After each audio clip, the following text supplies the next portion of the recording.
Hello everyone, welcome to DC line. तो देखिए, आज मैं आपकी एक बहुत बड़ी प्रॉब्लम का सॉल्यूशन लेकर के आया हूं। अक्सर स्टूडेंट्स को प्रॉब्लम होती है कि लॉ के एग्जाम में, सीए फाउंडेशन लॉ के एग्जाम में क्वेश्चंस को अप्रोच कैसे करना है। तो ये स्टूडेंट्स का एक बहुत बड़ा डाउट होता है। अक्सर स्टूडेंट के मैसेजेस आते रहते हैं कि सर राइटिंग प्रैक्टिस के सेशन कैसे होंगे, राइटिंग प्रैक्टिस कैसे करें, कैसे क्वेश्चंस को अप्रोच करें, कैसे पता चलेगा कि कौन सा प्रोविजन कौन से क्वेश्चन के ऊपर एप्लीकेबल होगा। ये सारी प्रॉब्लम अक्सर होती हैं। तो आज मैं आपके लिए इस प्रॉब्लम का सॉल्यूशन लेकर के आया हूं कि हमारी सोच क्या होनी चाहिए बिजनेस लॉ के पेपर को सॉल्व करने की, या बिजनेस लॉ के क्वेश्चंस को समझने की, या बिजनेस लॉ को बेसिकली पढ़ने की। तो देखिए, आजकल एक ट्रेंड चल रहा है कि आपने भी देखा होगा कि अगर पीवाईक्यूज आपने देखे होंगे, पिछले सालों के जो सीए फाउंडेशन के लॉ के एग्जाम हुए उसको आपने देखा होगा, तो उसमें एक कॉमन चीज है कि डायरेक्ट क्वेश्चन के बजाय अब आईसीआई क्या कर रहा है कि केस स्टडीज को ज्यादा प्रायोरिटी दे रहा है। केस स्टडीज को कैसे अप्रोच किया जाता है, केस स्टडीज को सॉल्व करने का तरीका क्या होता है, और केस स्टडीज को आईसीआई ने क्यों डाला हुआ है सीए फाउंडेशन में, क्यों डायरेक्ट क्वेश्चन नहीं देता है। तो इस चीज को आज हम लोग एनालिसिस करेंगे, और आज हम लोग आईसीआई का जो पेपर का पैटर्न है उसको एनालिसिस करके इस प्रॉब्लम को सॉल्व करेंगे कि केस स्टडी बेस्ड क्वेश्चन को हमें कैसे अप्रोच करना है। तो चलिए स्टार्ट करते हैं आज का सेशन।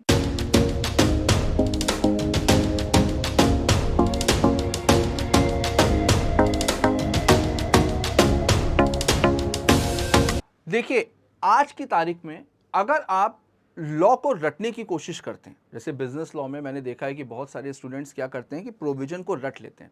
तो बेटा, अगर प्रोविजंस को, सेक्शंस को अगर आप रट करके जाओगे तो 100% पूरी उम्मीद है कि एग्जाम में आप फंस जाओगे।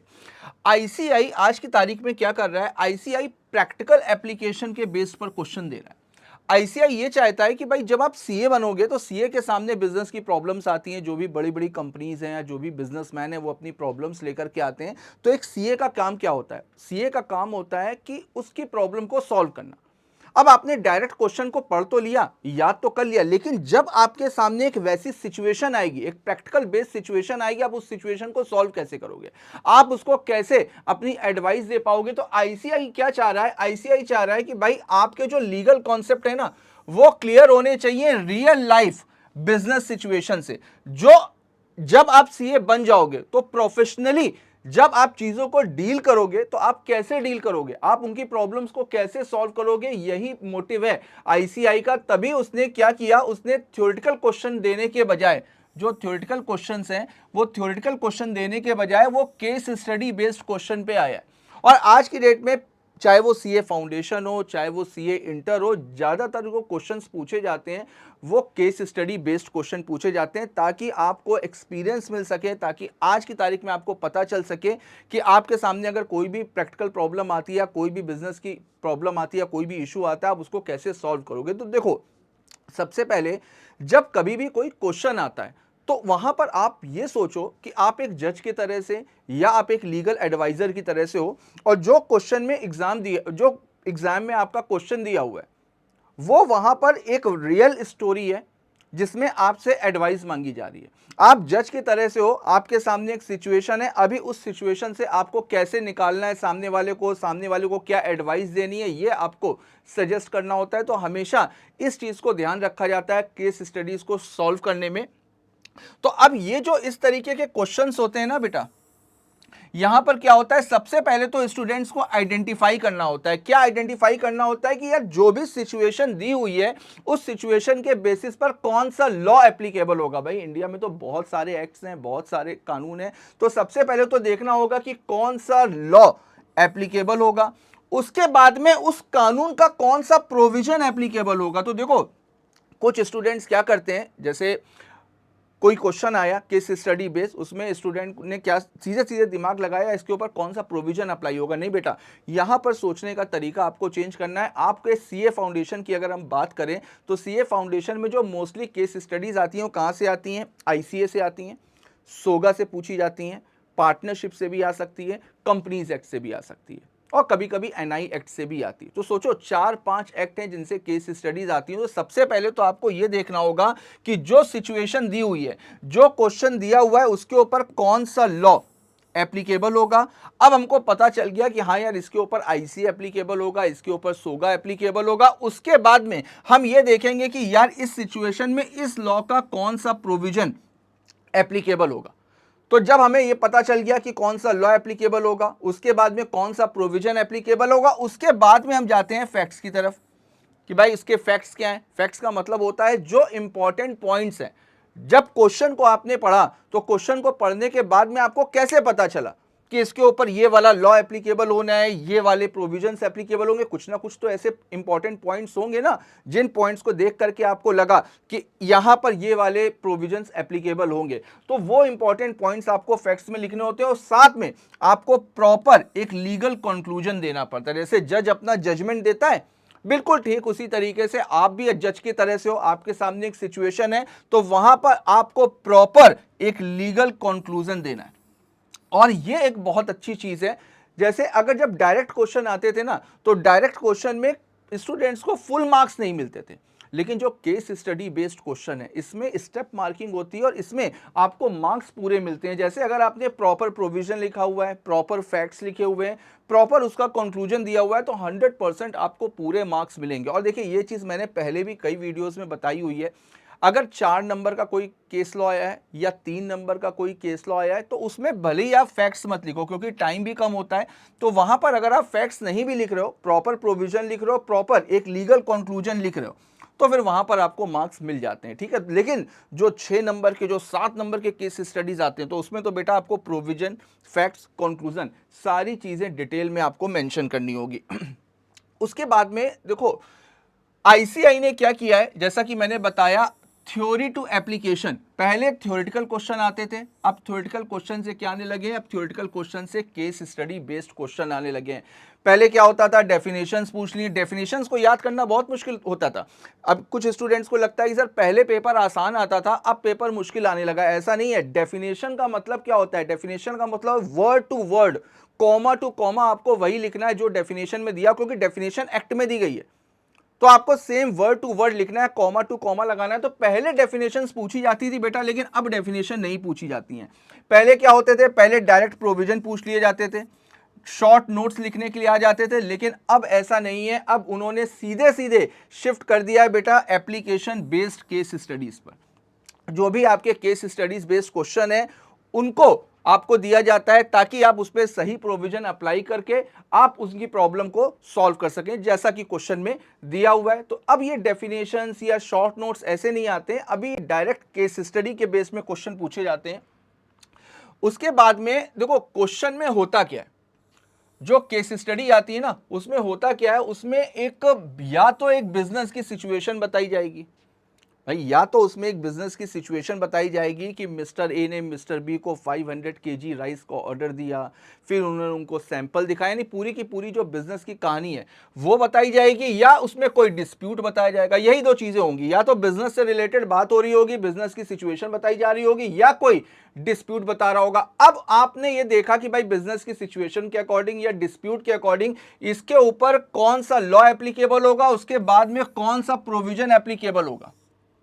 ठीक है, अगर सेक्शन आपको याद है उस पर्टिकुलर प्रोविजन का तो बहुत अच्छी बात है, लेकिन मैंने पहले भी ये बात आपको बताई हुई है, सेक्शन को लेकर के आप बिल्कुल भी परेशान मत हो।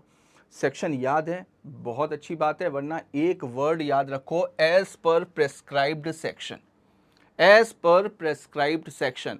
फॉर्म पूछा जाए as per prescribed form, penalty पूछी जाए एज पर प्रेस्क्राइब्ड पेनाल्टी। नहीं याद है कोई दिक्कत वाली बात नहीं, लेकिन गलत नहीं लिखना है। मत लिखो वो सही है, लेकिन गलत नहीं लिखना है। सेक्शन याद है तो बहुत अच्छी बात है, अदरवाइज आपने देखा कि भाई इसके ऊपर ये वाला प्रोविजन एप्लीकेबल होगा, उसके बाद में आपने उस प्रोविजन को अप्लाई किया, उसके बाद में जब आप सही प्रोविजन को अप्लाई करोगे तो 100% कंक्लूजन पे भी सही पहुंचोगे। अगर आपने प्रोविजन को सही तरीके से अप्लाई किया है तो इसका मतलब 100% आपका कंक्लूजन भी सही होगा। लेकिन आईसीआई का जो एम है, आईसीआई का जो पर्पस है वो देखो क्या है, सेम वही चीज है जो मैंने आपको बताई। This change aims to test conceptual understanding rather than rote learning. तो बेटा आईसीआई भी यही चीज चाहता है, आप रटो नहीं, आप चीजों को मेमोराइज करने की कोशिश मत करो कि हम 4-4 5-5 बार रट ले। अगर आप रट करके जाओगे तो ये जो केस स्टडी बेस्ड क्वेश्चन आते हैं इसमें आपके फंसने के पूरे चांसेस हैं, इसमें आप परेशान हो जाओगे क्योंकि आप रट करके गए हो। अब कौन सी प्रॉब्लम है, कौन सा प्रोविजन एप्लीकेबल होगा आपको पता ही नहीं है। डायरेक्ट क्वेश्चन पूछा जाएगा तो आप पहचान लोगे, लेकिन अब केस स्टडी बेस्ड क्वेश्चन में जो स्टूडेंट रट करके जाता है वो केस स्टडी में फंसता है। तो इस वजह से आपको हर एक कॉन्सेप्ट क्लियर होना चाहिए, हर एक प्रोविजन के पीछे का जो लॉजिक है वो लॉजिक आपको पता होना चाहिए। और अगर आपके कॉन्सेप्ट क्लियर है, आपने चीज़ों को बहुत अच्छे तरीके से समझा हुआ है, एक एक चीज़ को कायदे से पढ़ा हुआ है एग्जाम्पल के साथ में, तो 100% आप केस स्टडी को बहुत आसानी से सॉल्व कर सकते हो। तो रटने के पीछे नहीं जाना है, लर्निंग के पीछे नहीं भागना है, आपके कॉन्सेप्ट आपको क्लियर होने चाहिए। आगे देखो अब देखो आज की तारीख में आईसीआई ने 7 नंबर तक के केस स्टडीज पूछे जाते हैं। 7 नंबर का कंफर्म नहीं है लेकिन पूछा जाता है। 6 नंबर का भी पूछा जा सकता है, 7 नंबर का भी पूछा जा सकता है, 4 नंबर के तो आते ही आते हैं। पहले क्या होता था, पहले केस स्टडी 4 नंबर के आते हैं, बड़े बड़े केस लॉ आते हैं। पता चला कि 10 से 12 लाइन का केवल और केवल क्वेश्चन है, केवल जो केस स्टडी दी गई है वो 12 से 13 लाइन की है। अब स्टूडेंट को लग रहा है इतना बड़ा क्वेश्चन है, जबकि रियलिटी क्या होती है बेटा, पूरा का पूरा क्वेश्चन नहीं होता है, पूरी की पूरी एक कहानी होती है। पूरी की पूरी जो भी केस स्टडी होती है ना, वो केस स्टडी में पूरा का पूरा क्वेश्चन नहीं है, ऊपर तो केवल स्टोरी दी हुई है, ऊपर तो केवल स्टोरी दी हुई है, आखिरी की एक लाइन में क्वेश्चन होता है। जो लास्ट लाइन होती है ना वो होता है क्वेश्चन। आपको इसी बात का बेटा जवाब देना है, आपको इससे कोई मतलब नहीं। ये तो एक कहानी है, कहानी अच्छे से हमने पढ़ी, कहानी अच्छे से समझी, और जो लास्ट लाइन है, लास्ट लाइन में क्वेश्चन और आपको जवाब भी उसी का ही देना है। तो आपको यह देखना है कि जो क्वेश्चन पूछा जा रहा है उससे रिलेटेड हमने कोई प्रोविजन किसी लॉ में पढ़ा हुआ है क्या, जो हमसे लास्ट में पूछा जा रहा है उससे रिलेटेड क्या हमने कोई प्रोविजन पढ़ा हुआ है। आपको तुरंत रिकॉल होगा अगर आपने 3 से 4 बार अच्छे से चीज़ों को पढ़ा हुआ है।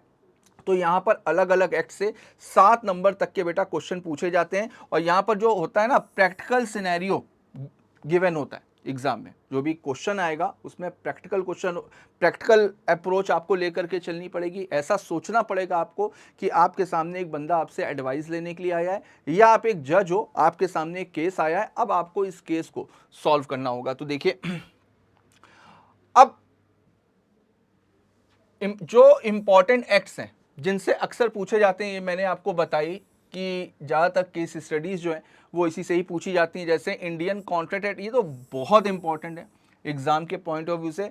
नॉर्मली 30 to 35% पेपर को ये कवर अप करता है, लेकिन बड़ी बात नहीं है, हो सकता है 40% पेपर भी इसी से ही आ जाए। Sale of goods act, sale of goods act का जो नॉर्मल वेटेज होता था वो लगभग 15 मार्क्स का होता था, 15 से 20 नंबर का होता था, लेकिन इस बार बढ़ गया। इस बार जो अभी जनवरी 2026 में पेपर आया उसमें सोगा के अच्छे क्वेश्चंस थे और सोगा का वेटेज भी थोड़ा सा इन्होंने बढ़ाया हुआ था। तो sale of goods act, partnership act और कंपनीज एक्ट, ये 4 से केस स्टडीज आती हैं। तो इन चारों के कॉन्सेप्ट आपके बेटा टिप्स पे होने चाहिए, ताकि कोई भी क्वेश्चन आ जाए, कोई भी क्वेश्चन आ जाए, कैसी भी सिचुएशन आपके सामने दी हो, आप उस सिचुएशन को सॉल्व कर लोगे। तो मेन ये 4 चैप्टर हैं, इन 4 चैप्टर के कॉन्सेप्ट आपको बहुत अच्छे तरीके से क्लियर होने चाहिए।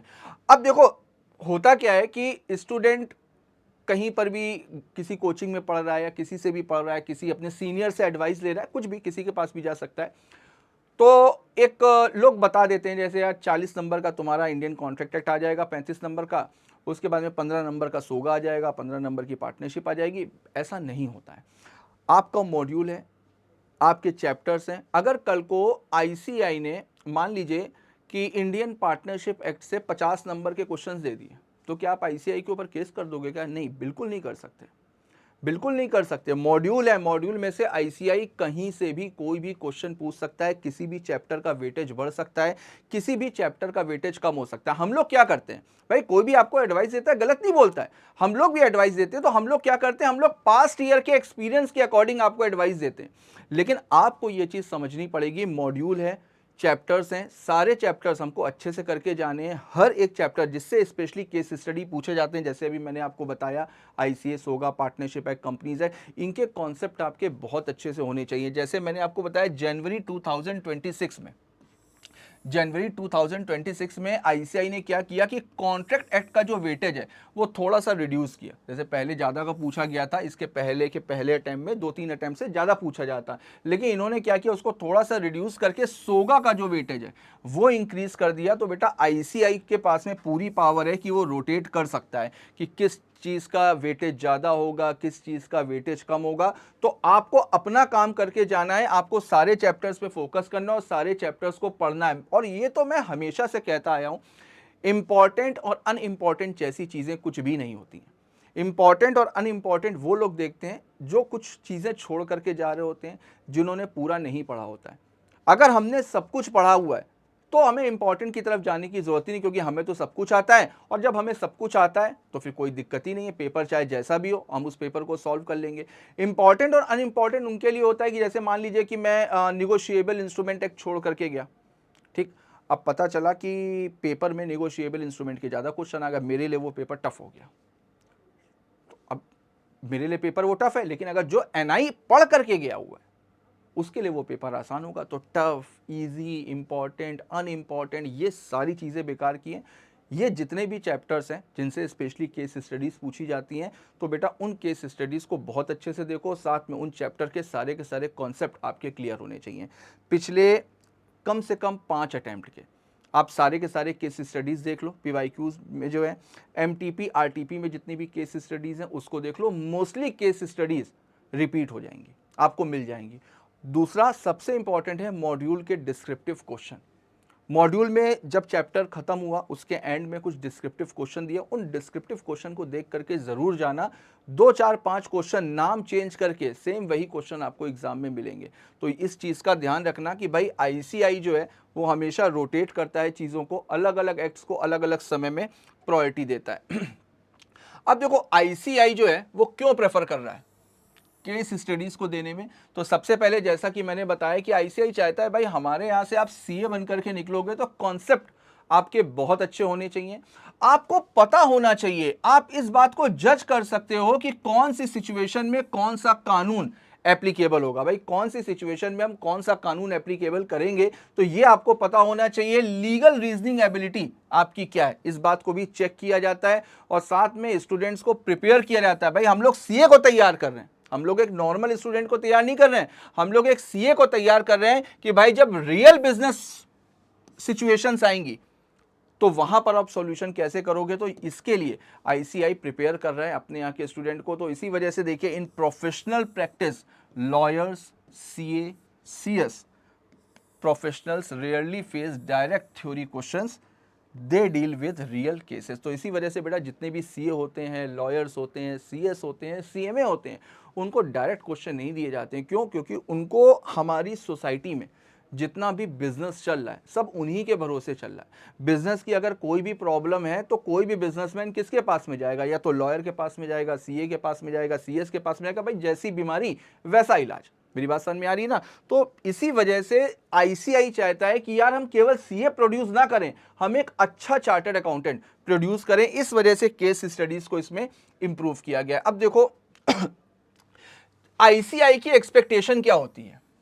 भाई आईसीआई आपसे क्या चाहता है, अगर केस स्टडी आप सॉल्व कर रहे हो तो आईसीआई की एक्सपेक्टेशन क्या होती है, आपको मार्क्स कैसे मिलेंगे। तो आईसीआई का जो फॉर्मेट है, आईसीआई आपसे चाहता है कि भाई आपका जो फॉर्मेट है वो कुछ इस तरीके का होना चाहिए।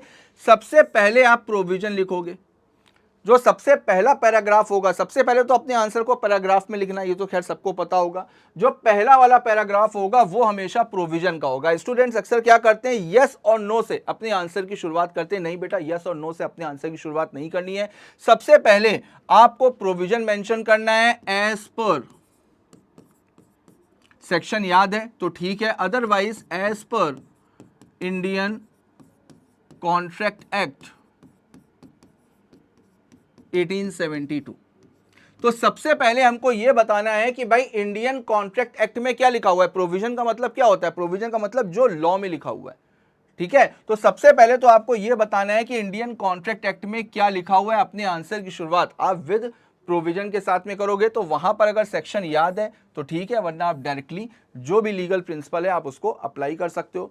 दूसरा, भाई अगर क्वेश्चन को पढ़ने के बाद में अगर सिचुएशन को देखने के बाद में आपके दिमाग में ये आ रहा है कि यार इसके ऊपर ये वाला एक्ट एप्लीकेबल होगा और इस एक्ट का ये सेक्शन या ये प्रोविजन एप्लीकेबल होगा, इसके कुछ पॉइंट्स होंगे ना, कुछ तो पॉइंट्स ऐसे होंगे ना जिसको पढ़ने के बाद में आपको ऐसा लगा कि यार इसके ऊपर ये वाले प्रोविजन एप्लीकेबल होंगे, तो बस फैक्ट्स में आपको उन्हीं प्रोविजंस को मेंशन करना है जो क्वेश्चन में दिए हैं। आपको अलग से उसमें कुछ नहीं करना है, बस क्वेश्चन में जो इंपॉर्टेंट फैक्ट्स दिए हुए हैं वो आपको सेकंड वाले पैराग्राफ में करना है, ठीक है। उसके बाद में आता है आपका कंक्लूजन, जो फाइनल पैराग्राफ होगा आपका, 3 पैराग्राफ में आपका आंसर होगा, तीसरा पैराग्राफ होगा कंक्लूजन का। कंक्लूजन हमेशा बहुत सोच समझ करके दिया जाता है क्योंकि इसी पे ही आपके पूरे के पूरे आंसर के मार्क्स डिपेंड करते हैं। तो प्रॉपर एक क्लियर लीगल कंक्लूजन आपका होना चाहिए।